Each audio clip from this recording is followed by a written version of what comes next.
ब्रह्ममुरारिसुराचितलिङ्गं निर्मलभासितशोभितलिङ्गं जन्मज दुःखविनाशकलिङ्गं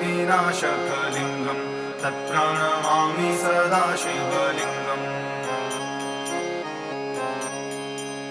देवमुनिप्रवराचितलिङ्गं कामदहं करुणाकरलिङ्गं रावणदर्पविनाशनलिङ्गं तत्प्रणमामि सदा शिवलिङ्गम्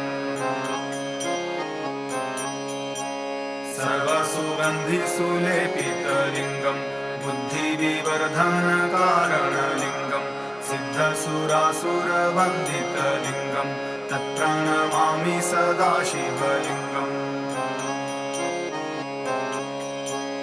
कनकमहामणिभूषितलिङ्गं फणिपतिवेष्टितशोभितलिङ्गं दक्षसूयज्ञादि